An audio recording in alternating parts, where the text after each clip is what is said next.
ये भी वही है।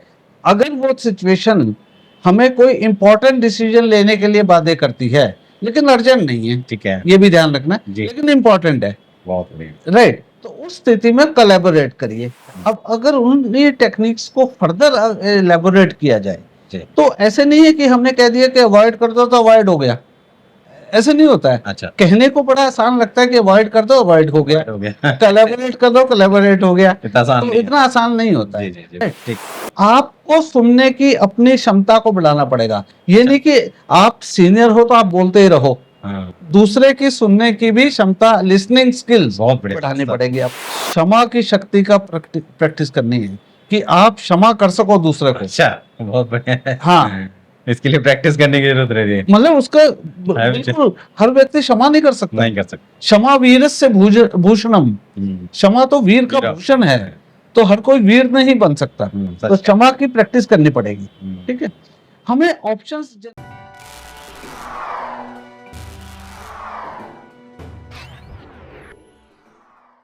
कि बहुत सुकून मिलता है अपने प्यार में, कि बहुत सुकून मिलता है अपने प्यार में, जब दुनिया सिमट जाती है अपने यार में, कि बहुत सुकून मिलता है अपने प्यार में जब दुनिया सिमट जाती है अपने यार में। और ये तो नसीबों का ही खेल है, कि ये तो नसीबों का ही खेल है, जो अच्छे को अच्छा और बुरे को बुरा मिलता है खुदा के इस दरबार में। नमस्कार दोस्तों, मैं हूं राजेश आरा और आप देख रहे हैं बड़े चलो न्यूज का प्रेरक व्यक्तित्व प्रोग्राम। एक ऐसा प्रोग्राम जो देश और दुनिया के बहुत सारे लोगों को लाभ पहुंचा चुका है और पहुंचा रहा है। ऐसे में हमारे साथ मोटिवेशनल पर्सनालिटी हमेशा मिलते हैं, और एक खास पर्सनालिटी जो देश और दुनिया को बहुत पहले से लाभ पहुंचाते आ रहे हैं, हम सबको ये हमारे इस प्रोग्राम के थ्रू पहुंचा रहे हैं। उनसे मुलाकात करते हैं, उनसे ही आज आगे का टॉपिक भी डिस्कस करने वाले हैं। सर नमस्कार। नमस्कार नमस्कार। ये है हमारे राजकुमार जैन सर, मोटिवेशनल स्पीकर हैं। आपने बहुत सारे प्रोग्राम इनके देख रखे हैं हमारे चैनल पर, इसके अलावा भी बड़े सारे सेशन भी इनके आपने देखे होंगे। सर से हम डिस्कस कर रहे थे कॉन्फ्लिक्ट मैनेजमेंट पर पिछले सेशन में, पिछले सेशन पे। हाँ जी सर, हम चाहेंगे कि उसी सेशन का जो लास्ट पार्ट हमसे बच गया था, कुछ क्वेश्चंस बच गए थे, आप उनको डिस्कस करें। सबसे पहले मैं आपका स्वागत करूंगा कि आपने फिर से हमें एक बार टाइम दिया। धन्यवाद धन्यवाद। आप हमेशा हमें मदद कर रहे हैं, हमारे व्यूवर्स को, हमारे साथियों को भी मदद कर रहे हैं। ऐसे में आप इस सेशन के जो टॉपिक पार्ट नंबर 2 है उसको भी अंत प्रदान करें, क्योंकि उसमें जो इम्पोर्टेंट चीज थी वो कुछ रहती थी। ओके, तो मैं उसमें से क्वेश्चन लूंगा। वो क्वेश्चन है कि हमारा जो कॉन्फ्लिक्ट मैनेजमेंट है उसके बारे में आपने हमें बताया, उसके तरीकों के बारे में बताया। वो जो तरीके आपने लास्ट सेशन में हमें बताए थे पार्ट 1 के अंदर, हाँ, वो तरीके कैसे यूजफुल हैं, कौन से हमें यूज करने चाहिए, कौन से नहीं करने चाहिए? ओके, देखिए लास्ट टाइम हमने कुछ कॉन्फ्लिक्ट को रिजॉल्व करने के आपस में कुछ तरीके हैं, एस्केप बताया था, कोलैबोरेट बताया था, अकोमोडेट बताया था, इस टाइप के कुछ मैंने different types of methods conflict resolution के बताए थे। अब लेकिन हमें ये जानना जरूरी है कि कौन सा तरीका कब अपनाया जाए, कौन सी परिस्थिति में कौन सा तरीका बेस्ट लगेगा। ठीक है, जैसे हम कुछ लेते हैं, एक तरीका मैंने आपको बताया था कोलैबोरेट करना। जी जी, ये ऑप्शन है, ये शैली है कोलैबोरेट, ये कब हमें यूज करनी चाहिए? जब आपकी सिचुएशन अत्यावश्यक ना हो, बहुत अर्जेंट ना हो, राइट। अर्जेंट है तो ये तरीका काम नहीं आएगा, कोलैबोरेट वाला। अगर अर्जेंट नहीं है, अत्यावश्यक नहीं है, तब उस परिस्थिति में ये कोलैबोरेट वाला तरीका काम आएगा, राइट। दूसरा क्या है कि कोई इंपॉर्टेंट, टाइम मैनेजमेंट में भी हमने बताया था कि इंपॉर्टेंट अर्जेंट, ये भी वही है। अगर वो सिचुएशन हमें कोई इंपॉर्टेंट डिसीजन लेने के लिए बाध्य करती है, लेकिन अर्जेंट नहीं है, ठीक है, ये भी ध्यान रखना, लेकिन इंपॉर्टेंट है, राइट, तो उस स्थिति में कोलैबोरेट करिए, राइट। और उस स्थिति एक और है कि जब उस कॉन्फ्लिक्ट में बहुत सारे लोग इन्वॉल्व रहते हैं, जैसे हम जनरली ऑर्गेनाइजेशन में रहता है, किसी कंपनी में, कॉर्पोरेट में बहुत सारे लोग एक इस सिचुएशन में इन्वॉल्व रहते हैं। वो सिचुएशन अगर बहुत आवश्यक नहीं है, लेकिन उसके कारण एक महत्वपूर्ण डिसीजन लेना है, तो कोलैबोरेट करिए, और दूसरा इसका क्या है कि आपने और तरीके अपना के देख लिए हैं, वो फेल हो गए हैं, काम नहीं कर रही। काम नहीं कर रहे, तो आप कोलैबोरेट वाली सिचुएशन में रहिए। ये परिस्थिति में राइट, ये शैली जो है कोलैबोरेट की कभी उपयुक्त नहीं है। जब किसी निर्णय को तत्काल लेने की आवश्यकता हो, अर्जेंट हो, तो ये स्थिति और ये ऑप्शन काम नहीं आएगा। उस सिचुएशन में हमें इसे इग्नोर करना। हाँ, और दूसरा क्या है कि अगर कोई इवेंट या कोई जो जिस बारे में कॉन्फ्लिक्ट है वो सभी के लिए ट्रिवियल सा है, मामूली सी है, तो भी कोलैबोरेट करने की आवश्यकता नहीं है। राइट, ये कोलैबोरेट का हुआ। दूसरा मैंने बताया था कंपीटिंग, एक another technique of conflict resolution है कंपीटिंग। राइट, कंपीटिंग का मतलब क्या है कि अपने कंपीट करना, अपने अधिकारों के लिए खड़ा होना, अपने अधिकारों के लिए। राइट, किसी ऐसे प्रश्न का बचाव करना या ऐसे पक्ष का बचाव करना जिसे आप सही मानते हो। राइट, बस दूसरा बंदा उसको या हम लोग उसको जीतने की कोशिश करते हैं। राइट, और कॉम्पिटिटिव अप्रोच के साथ कॉन्फ्लिक्ट में जो भी व्यक्ति शामिल हैं या मैं हूं, अगर मैं कॉन्फ्लिक्ट रिजॉल्व करना चाहता हूं तो एक दृढ़ रुख अपनाना पड़ेगा, एक स्ट्रॉन्ग स्टैंड जिसको बोलते हैं। अच्छा, स्ट्रॉन्ग स्टैंड लेना पड़ेगा। ये कंपीटिंग वाली जो शैली कहिए या कॉन्फ्लिक्ट रिजोल्यूशन का एक जो तरीका है, ये कब उपयुक्त होता है? ये तब उपयुक्त होता है जब निर्णय लेने की जल्दी आवश्यकता होती है, अर्जेंट होता है। पहले वाली मैंने बताई थी जब अर्जेंट नहीं है। ठीक है, ये वाली जरूरी है जब सिचुएशन अर्जेंट होती है, जैसे कोई आपात स्थिति जिसको बोलते हैं। राइट, उस स्थिति में हमें ये वाली टेक्निक कॉन्फ्लिक्ट को रिजॉल्व करने के लिए अपनानी चाहिए। राइट, कई और दूसरा क्या है कि कोई अनपॉपुलर डिसीजन, अलोकप्रिय निर्णय लेने की जरूरत पड़ती है। मान लो हम ऑफिस में हैं। राइट, लोग बाग जो ऑफिस के एम्प्लॉइज होते हैं जनरली क्या होता है, वो तो आराम प्रस्त होते हैं। उनको अभी तक हमने सेकंड सैटरडे की छुट्टी दे रखी थी। अब मैनेजमेंट कहता है काम ज्यादा आ गया, वो सेकंड सैटरडे की छुट्टी विड्रॉ करनी है। तो ये अनपॉपुलर डिसीजन है। राइट, ऐसे में ये वाला तरीका अपनाना चाहिए।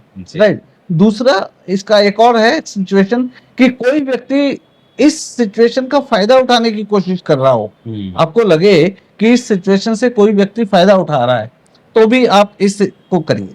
राइट, ये जो शैली है कब उपयुक्त नहीं होती, कब हमें इसको नहीं यूज करना पड़ेगा। राइट, जब जो लोग हैं कॉन्फ्लिक्ट के बारे में सेंसिटिव महसूस कर रहे हैं अपने आप को, तो हम नहीं, तो ये यूज मत करो। राइट, अपना कंपीट करने का, अपना मुद्दा उनके ऊपर गाड़ने का कोशिश मत करो। राइट, और जब सिचुएशन अर्जेंट ना हो, तो अर्जेंट है तो ये करनी है। अगर सिचुएशन जैसे पहले मैंने बताया अर्जेंट नहीं थी, तो आप कोलैबोरेट वाला तरीका अपना लो, कंपीट वाला तरीका ना अपनाओ। ठीक है, एक अप्रोच मैंने कॉम्प्रोमाइज बताई थी। राइट, कॉम्प्रोमाइज में क्या है कि प्रत्येक व्यक्ति जो कॉन्फ्लिक्ट में इन्वॉल्व रहते हैं सबको कुछ ना कुछ त्याग करना है, कॉम्प्रोमाइज करना है कुछ ना कुछ। ठीक है, तो हर व्यक्ति कॉन्फ्लिक्ट रिजोल्यूशन में कोई अपना योगदान देगा अगर सब करेंगे। और ये स्थिति कब उपयुक्त होती है या कब हमें करनी चाहिए? जब स्थिति महत्वपूर्ण हो, अर्जेंट ना हो, इंपॉर्टेंट नॉट अर्जेंट, ये भी उसमें भी यूज करना। ठीक, राइट, कॉन्फ्लिक्ट को हल करना प्रत्येक व्यक्ति की जीत से ज्यादा महत्वपूर्ण है, क्योंकि हर के बराबर हमें विन विन सिचुएशन में लाना है। और जितने लोग कॉन्फ्लिक्ट में इन्वॉल्व हैं उनकी ऑलमोस्ट जो पावर है वो बराबर हो। मान लीजिए कोई व्यक्ति है, सपोज मैं हूं और मेरा कॉन्फ्लिक्ट मेरे बॉस से है या नीचे मेरे सबऑर्डिनेट से है, तो अगर मेरा सबऑर्डिनेट से है तो मेरी पावर ज्यादा है, मेरे बॉस से है तो बॉस की पावर ज्यादा है। राइट, तो तब ये सिचुएशन काम नहीं आएगी। तो हमें बॉस ने जो कह दिया जनरली मानना ही पड़ता है, कॉम्प्रोमाइज करना पड़ता है। ठीक है ना, ये शैली कभी उपयुक्त नहीं होती? जब अत्यंत आवश्यक स्थिति हो तब ये कॉम्प्रोमाइज वाला नहीं करना। अगर अत्यंत आवश्यक नहीं है, अर्जेंट स्थिति महत्वपूर्ण, अत्यंत आवश्यक नहीं है, बहुत इंपॉर्टेंट नहीं है, अर्जेंट नहीं है, तो आप इसको टाल दीजिए। राइट, और एक व्यक्ति के पास पावर अधिक होती है दूसरे से, जैसे मैंने अभी बॉस और सबऑर्डिनेट का, तो भी इसको यूज नहीं करना। जब कॉन्फ्लिक्ट में जितने लोग इन्वॉल्व हैं सबके पास पावर ऑलमोस्ट सेम है, तो आप इसको यूज करिए। एक टेक्निक मैंने अकोमोडेट बताई थी। जी जी जी, राइट, तो इसमें अकोमोडेट का मतलब ही है कि जो लोग कॉन्फ्लिक्ट में इन्वॉल्व हैं उनमें से कम एक अपना त्याग कर देता है, अकोमोडेट कर लेता है, यार जैसी सिचुएशन है चलो हाँ जी लो उसी सिचुएशन से, राइट। सो इसमें इंपॉर्टेंट क्या है, कॉन्फ्लिक्ट में जो दो व्यक्ति इन्वॉल्व हैं उसको जीतने से इंपॉर्टेंट रिलेशन को बनाए रखना है, संबंध बनाए रखना ज्यादा इंपॉर्टेंट हो जाता है, ठीक है। और मौजूदा मुद्दा दूसरे व्यक्ति के लिए अधिक इंपॉर्टेंट है, मेरे लिए कम इंपॉर्टेंट है, तो मुझे अकोमोडेट कर लेना चाहिए, ये मतलब होता है। ये आप गेस करिए कि वो जो मुद्दा है जिस पे आपका कॉन्फ्लिक्ट है वो दूसरे के लिए अधिक इंपॉर्टेंट है या मेरे लिए? जिसको अगर दूसरे के लिए अधिक इंपॉर्टेंट है तो आप अकोमोडेट कर लीजिए, गॉट राइट। और ये शैली कब उपयुक्त नहीं होती है? जब मुद्दा आपके लिए इंपॉर्टेंट हो, तो फिर आप इंपॉर्टेंट, आपके लिए इंपॉर्टेंट है तो आप अकोमोडेट नहीं करेंगे, नहीं कर सकते, ठीक है ना, क्योंकि वो आपके लिए इंपॉर्टेंट है, तो आप कैसे उस मुद्दे को त्याग दोगे? ठीक है ठीक है ना, ये अकोमोडेट। एक मैंने बताया था अवॉइड करो सिचुएशन को, ये भी एक कॉन्फ्लिक्ट को रिजॉल्व करने का है। उसमें क्या है कि जैसी सिचुएशन है, आप टकराव से बचने के लिए जैसी सिचुएशन है, जो निर्णय उसको एक्सेप्ट कर लो, जो भी निर्णय है अवॉइड करो। ये एक पैसिव अप्रोच मानी जाती है, ये अवॉइड करने की, राइट। ये क्या होती है, जनरली अगर मुद्दा छोटा होता है, तुच्छ होता है, तो हम अवॉइड करते हैं, तुच्छ मुद्दा है, ठीक है, और उससे कॉन्फ्लिक्ट अपने आप जल्दी से रिजॉल्व हो जाएगा। लेकिन अगर यही मुद्दा आपके करीबी लोगों के लिए या आपके लिए इंपॉर्टेंट है, महत्वपूर्ण है, तो ये अवॉइड वाला नहीं चलेगा, नहीं चलेगा। क्योंकि अगर आपके लिए इंपॉर्टेंट है, आपके आसपास के लोगों जिन उनके लिए इंपॉर्टेंट है और आप अवॉइड करेंगे तो ऑब्वियसली ये तरीका नहीं चलेगा, नहीं काम करेगा। तो ये कुछ मैंने तरीके जो लास्ट टाइम डिस्कस किए थे उनको आज हमने डिस्कस किया कि कौन सी सिचुएशन में कौन सा तरीका उपयुक्त रहेगा और कौन सा नहीं रहेगा। बहुत बढ़िया। देखिए सिचुएशन जिंदगी में कैसी भी आ सकती है, लेकिन देखना ये है कि कौन से तरीके से उस कॉन्फ्लिक्ट को संभालना है और वो कैसे संभलेगा। कई बार आपको कुर्बानी देनी पड़ेगी, कई बार आपको कहीं ना कहीं कॉम्प्रोमाइज भी करना पड़ेगा। बिल्कुल सर, देखिए आपने बड़ी सारी चीजें बताई। अब हम कॉन्फ्लिक्ट के ये जो मुद्दा है इसको हल कैसे करें, जिस पॉइंट पर है रिजॉल्व हमें करना है, तो उस पॉइंट पर बताइए। देखिए रिजोल्यूशन की मैंने टेक्निक्स डिस्कस की हैं। अब अगर उन ये टेक्निक्स को फर्दर एलेबोरेट किया जाए तो ऐसे नहीं है कि हमने कह दिया कि अवॉइड कर दो तो अवॉइड हो गया, ऐसे नहीं होता है। अच्छा, कहने को बड़ा आसान लगता है कि अवॉइड कर दो अवॉइड हो गया, कोलैबोरेट कर दो कोलैबोरेट हो गया, इतना आसान नहीं होता है। तो क्या है, ये कॉन्फ्लिक्ट को रिजॉल्व करने के लिए 7-8 वो स्टेप्स दिए गए हैं, ओके, राइट। तो पहला है कि एक इफेक्टिव एटमॉस्फेयर क्रिएट करो। आप जिन लोगों में कॉन्फ्लिक्ट है उनमें इफेक्टिव एटमॉस्फेयर क्रिएट करो, राइट। उसके लिए आपको तैयारी करनी पड़ेगी, समय देना पड़ेगा। सामने वाला बंदा अभी तैयार नहीं है या आप तैयार नहीं हो तो आप 2 दिन बाद का समय दे दीजिए। माइंडसेट उसका करना पड़ेगा, राइट। डिस्ट्रैक्शंस को आपको हटाना पड़ेगा, राइट। कि जैसे आपका बार बार फोन आपके इतने आते हैं, या आप कॉन्फ्लिक्ट रिजॉल्व करने बैठे बार बार फोन आ रहे हैं, तो डिस्ट्रैक्शन को हटाना पड़ेगा। एक जगह ऐसी चूज करनी पड़ेगी जो नॉन थ्रेटनिंग है, जहां पे किसी का डर ना हो। ये नहीं कि ऑफिस में आपको हमेशा लगे यार बॉस तो आके मुझे डांट देगा, तो एक नॉन थ्रेटनिंग प्लेस जिसको बोलते हैं, राइट। और आपको जो प्रारंभिक टिप्पणियां हैं आपस में जब आप बातचीत शुरू करते हो कॉन्फ्लिक्ट को रिजॉल्व करने के लिए, तो प्रारंभिक टिप्पणियों में एक बहुत समझ का, प्रारंभ में ही आपने कुछ अब्यूसिव लैंग्वेज यूज कर दी, यार तू तो कॉन्फ्लिक्ट मान ही नहीं रहा इस बात को, शुरुआती करा हो गई, तो प्रारंभिक टिप्पणियां थोड़ी सहज होनी चाहिए, राइट। तो साझेदारी का माहौल होना चाहिए। एक फिर योर टर्न माय टर्न, आपकी टर्न और मेरी टर्न। इसमें क्या है कि योर टर्न, आप पहले दूसरे को मौका दे रहे हो, भाई तुम पहले बोलो, जो कुछ तुम्हें बोलना है तुम बोलो, मैं बाद में बोलूंगा, ठीक है। दूसरे आदमी को कंफर्टेबल और ट्रस्ट एनवायरनमेंट में लेके आओ, उसको कंफर्टेबल फील हो। अगर आप आपके सबऑर्डिनेट से भी बात कर रहे हो कॉन्फ्लिक्ट में, तो उसको पहले बिल्कुल अपने लेवल पे ले आओ, कंफर्टेबल उसको फील होने दो। अगर कंफर्टेबल नहीं होगा तो फिर कॉन्फ्लिक्ट रिजॉल्व नहीं होगा, राइट। ठीक।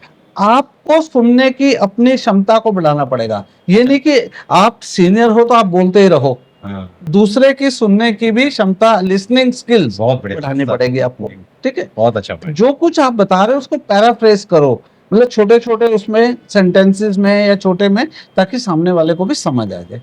ये है योर टर्न, उसको दो। माई टर्न का मतलब अब उसको आराम से बोलो, भाई क्या मैं अपनी स्टोरी अब बता दूं आपको, मेरी साइड क्या कहती है, मेरा पक्ष क्या कहता है, वो अब आप तैयार हो, ठीक है। और जो भी प्रॉब्लम है आपके सामने उसको आप डिस्क्राइब करो विदाउट ब्लेमिंग। ये इंपॉर्टेंट है Okay. कि दूसरे पे ब्लेम नहीं करने देना, हाँ, विदाउट ब्लेमिंग आप उस चीज को बताइए। ये एक था। दूसरा था क्लैरिफाई परसेप्शंस, कि आपने जो परसेप्शन बना रखी हैं उनको क्लैरिफाई करो। हाँ, ये पहचानना है कि कॉन्फ्लिक्ट किस बारे में है और किस बारे में नहीं है। रूट काज उसकी जानना जरूरी है, कॉन्फ्लिक्ट किस बारे में, राइट। कॉन्फ्लिक्ट के बिंदुओं को प्रमुख से लेकर छोटे तक आप व्यवस्थित करें कि प्रमुख बिंदु क्या है, फिर क्या है, मेजर क्या है, देन धीरे धीरे माइनर बिंदु क्या है। क्योंकि हम अगर मेजर अटैक कर लेंगे तो माइनर ऑब्वियसली हो ही जाएंगे, राइट। शुरुआत मेजर से करें। शुरुआत में ही, राइट। बहुत अच्छा सर। इंडिविजुअल पे फोकस करो, शेयर नीड पे फोकस करो।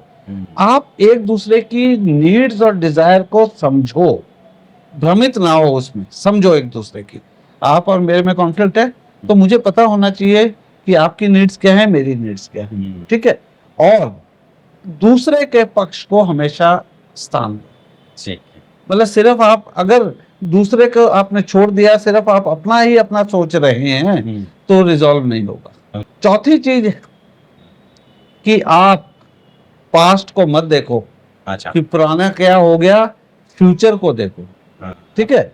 अतीत को अपनी सोच पे हावी मत दो, क्योंकि अतीत में आप एक माइंड में कुछ बिठा के रख लेते हैं, जैसे यार इससे मेरा कॉन्फ्लिक्ट है किसी भी व्यक्ति से, ये तो मेरे माँ बाप को गाली देता था, कुछ भी मेरी बैक बाइटिंग करता है, ये करता है, वो करता है, वो सब माइंड में बिठा के मत, ठीक है। पास्ट से आपको सीखना है लेकिन माइंड में बिठा के नहीं रखना, राइट। एक कहते हैं हॉट बटन से दूर रहो।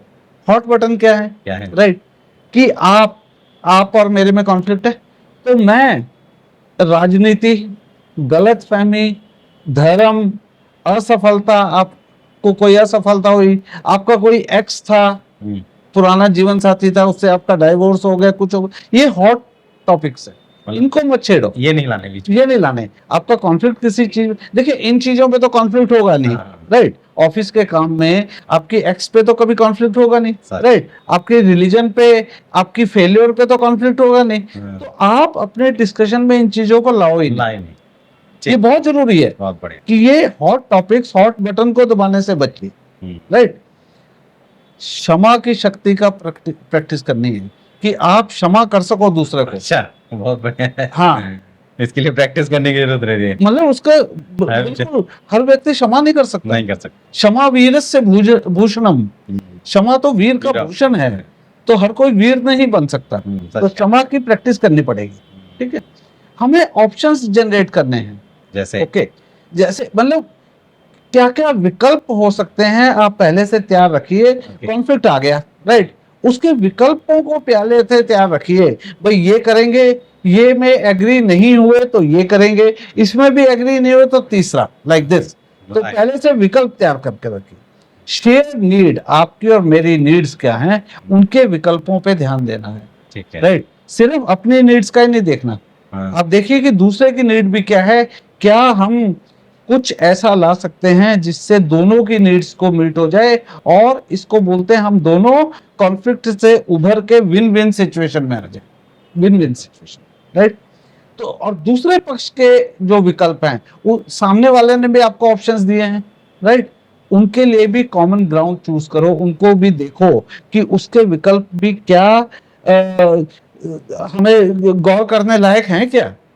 आप ये मत सोचिए कि आप जो विकल्प ऑप्शन दे रहे हो वही गौर करने लायक है, तो दूसरे को भी आपको इंपॉर्टेंस देनी है। और पुराने आपको जो एक्सपीरियंसेस हुए हैं, अनुभव हुए हैं, उनको आप शेयर करें और उनको आप लेके चलें, उनको आप इंपॉर्टेंस दें। नेक्स्ट ऑप्शन क्या है कि हमें डूएबल्स जो इजीली कर सकते हो उस पे हमें पहले फोकस करना है, ध्यान उसी पे देना है। अच्छा। जैसे हम अंग्रेजी में कहा जाता है कि concentrate on the low hanging fruits, low hanging fruits पे ध्यान देना चाहिए, अच्छा। वो इजीली पकड़ में आ जाएंगे। हाँ। तो ऐसे जो डूएबल चीजें हैं, स्मॉल स्टेप से शुरुआत करो, वो इजीली पकड़ में आ जाएंगे।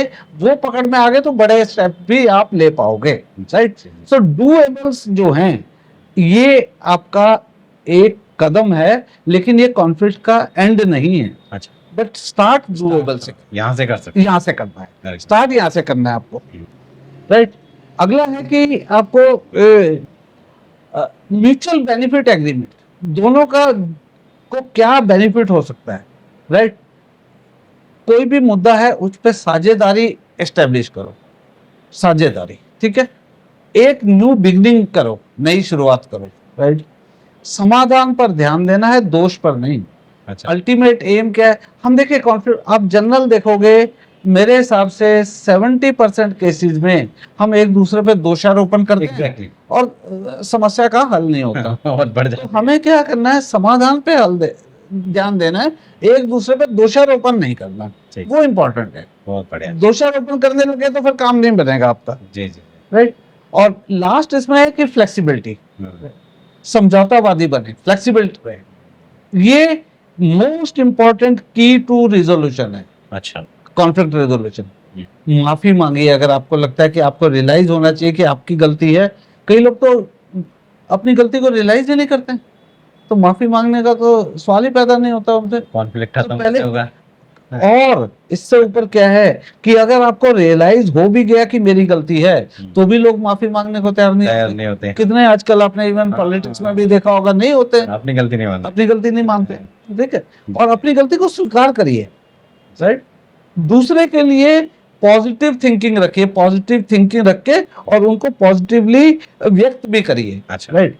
उसका देखो माइंड सेट हो जाता है कि यार ये बंदा में ये नेगेटिव है, ये माइनस, ये माइनस, ये माइनस, उसके प्लस दिखाई नहीं देते हैं। एग्जैक्टली। तो उसके प्लस देख के हमें अल्टीमेटली विन विन सिचुएशन की का दृष्टिकोण रखना है, उससे शुरुआत करें। ये मतलब कुछ तरीके हैं जो एक्चुअल में प्रैक्टिस करके कॉन्फ्लिक्ट को रिजॉल्व कर देंगे हमारे। बड़े सारे आपने बहुत अच्छे तरीके बताए।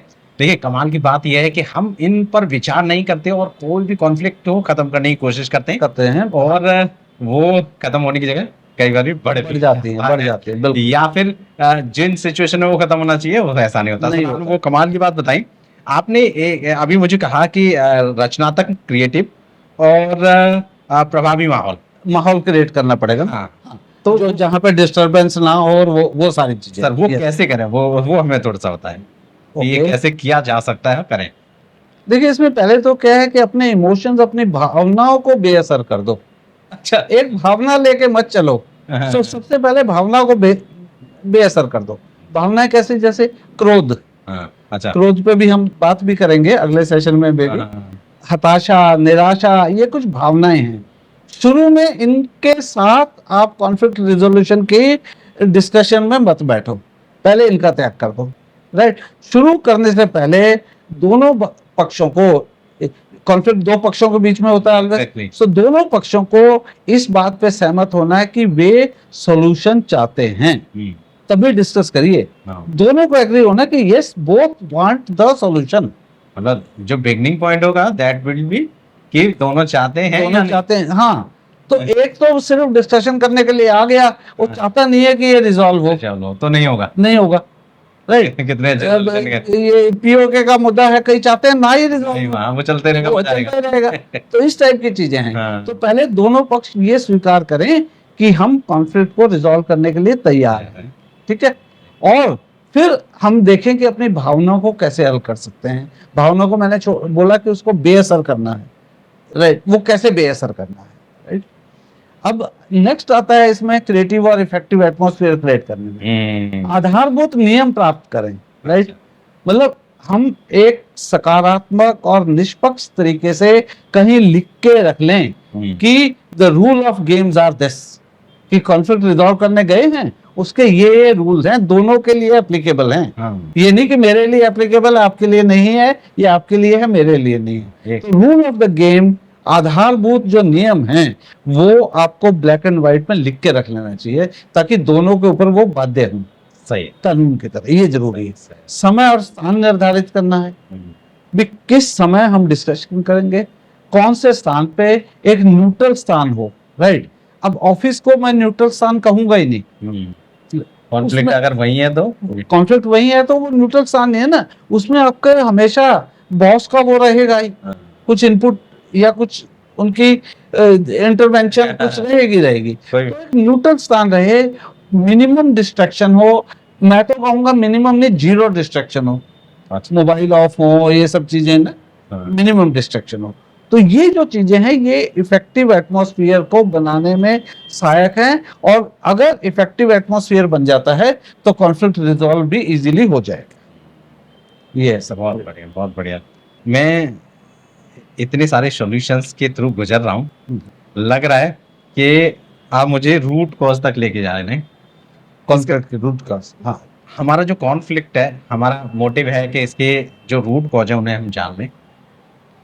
तो आप हमें वो थोड़े से बताएं, डिस्कस करें आपके अपने तरीके से। ओके।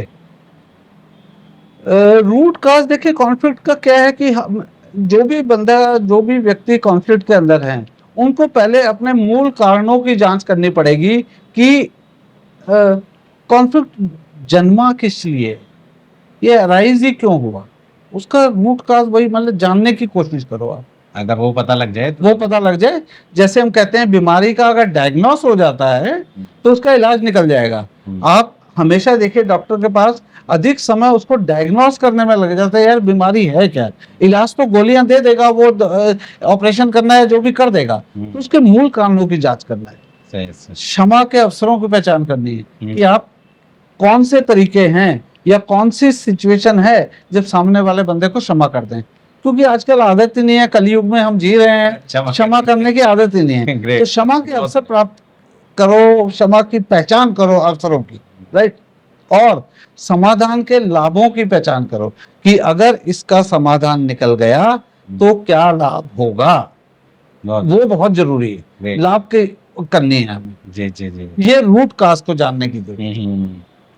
सर, इसमें एक आपने शब्द कहा भी, जनरेशन ऑप्शन का। जनरेट ऑप्शन, हाँ जी। अब अगर रूट कॉज से की पहचान हो गई है, तो क्या जनरेशन ऑप्शन को विकल्प बनाया जा सकता है समाधान के लिए? बिल्कुल। देखिए, क्योंकि अगर हम कॉन्फ्लिक्ट को रिजॉल्व करेंगे और एक ही बात मान के चलेंगे कि यार इस तरीके से कॉन्फ्लिक्ट रिजॉल्व कर लो, तो जरूरी नहीं सामने वाले व्यक्ति को वो बात समझ में आ जाए जरूर। या उसके अनुकूल हो। हाँ। समझ में तो आगे हो सकता है, उसके अनुकूल ना हो। तो इसलिए हमें अलग अलग ऑप्शंस को जनरेट करना पड़ेगा, अलग अलग मतलब ये नहीं तो ये नहीं तो ये, इसी को बोलते हैं जनरेट वेरियस ऑप्शन, अलग अलग ऑप्शन, और उनको इवेल्युएट करना पड़ेगा, मूल्यांकन करना पड़ेगा।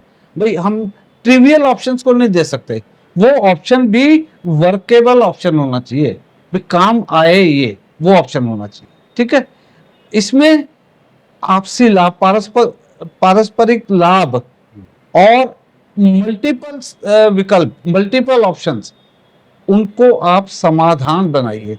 जो आपके पास मल्टीपल ऑप्शन आते हैं, ऑप्शन ए में वर्क, ऑप्शन बी में वर्क, ऑप्शन सी में वर्क, बट आपके पास option A B C D होने चाहिए, तब आपका समाधान निकलेगा, राइट।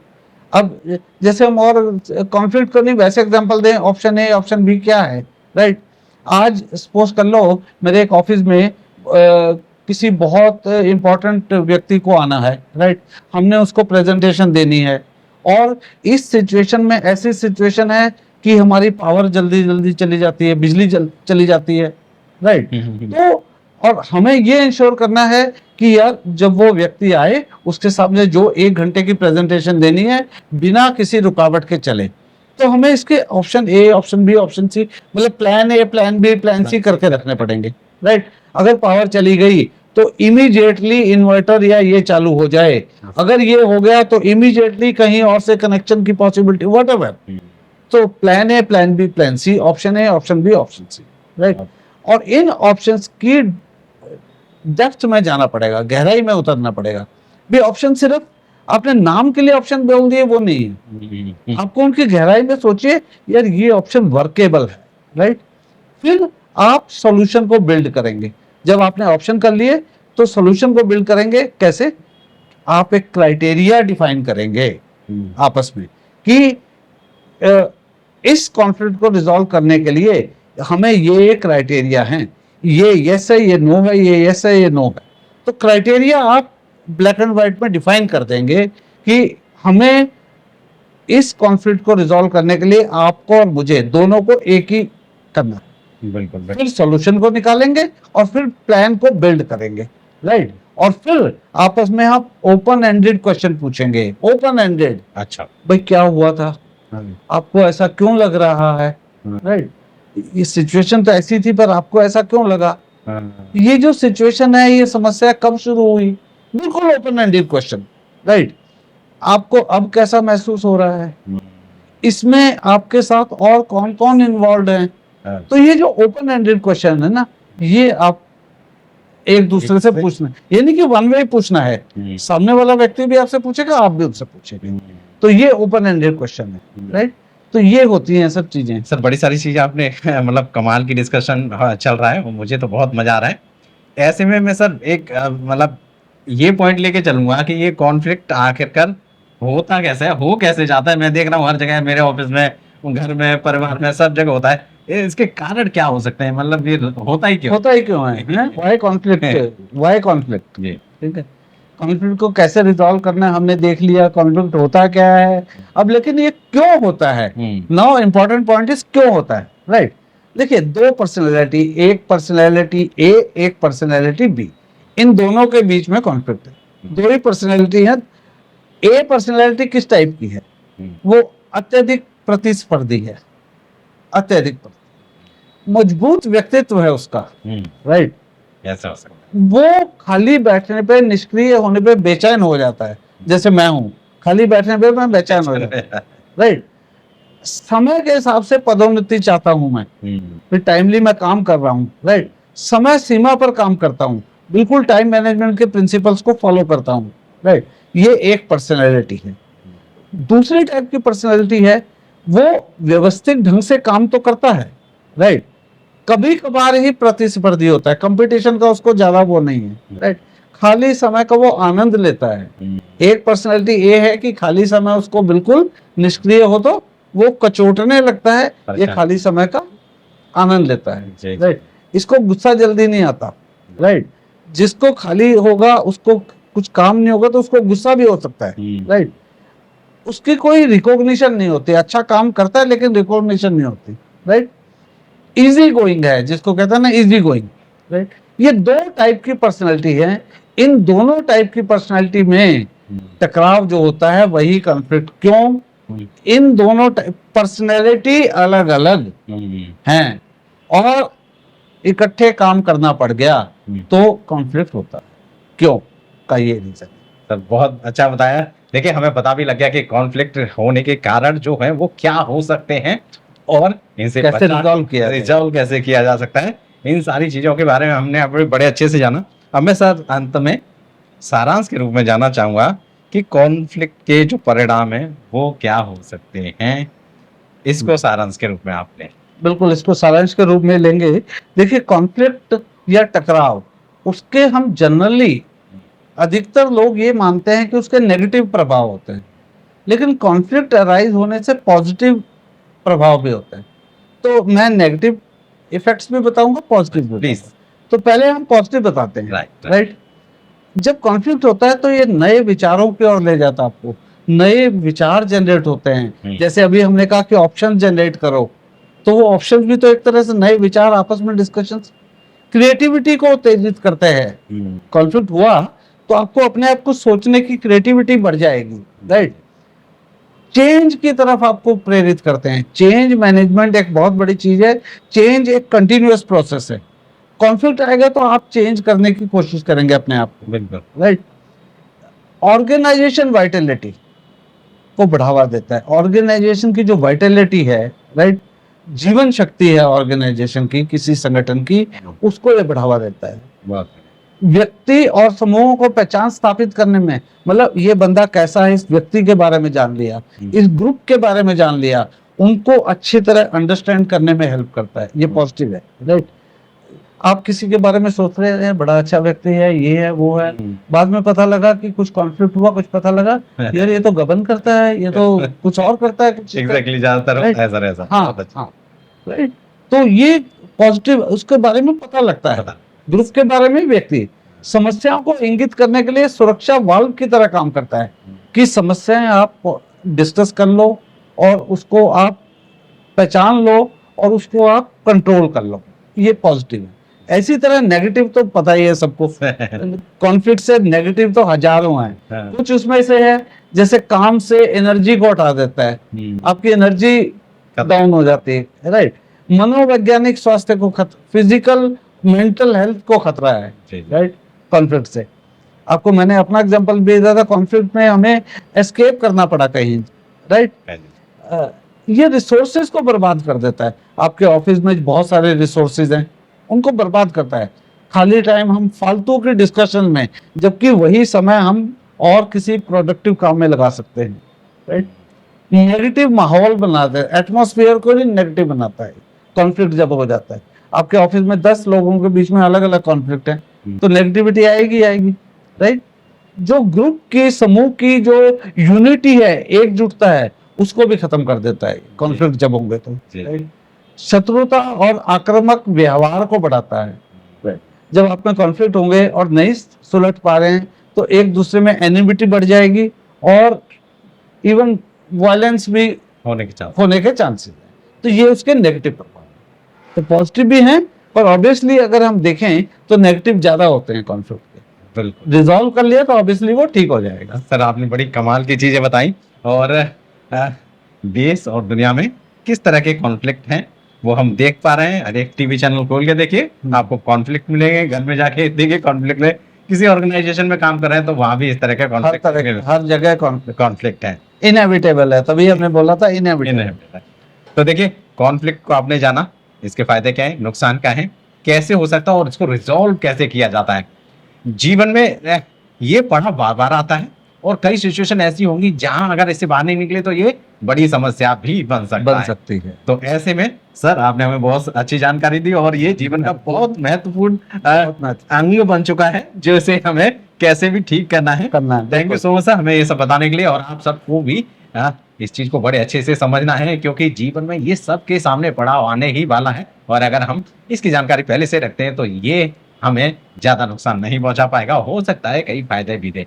तो इसे पूरी तरह जानने के लिए दोनों एपिसोड देखें, पार्ट 1 भी देखेगा, पार्ट 2 भी देखेगा और आगे भी हम ऐसे ही मुलाकात करते रहेंगे क्योंकि आपने चैनल को सब्सक्राइब कर लिया होगा, अगर नहीं किया तो अब कर लीजिएगा क्योंकि आपको मोटिवेशन वीडियोस और भी बहुत सारी मिलती रहेंगी। थैंक यू सो मच हमसे हमारे साथ बने रहने के लिए। नमस्कार, बाय बाय, टेक केयर और बड़े चलो।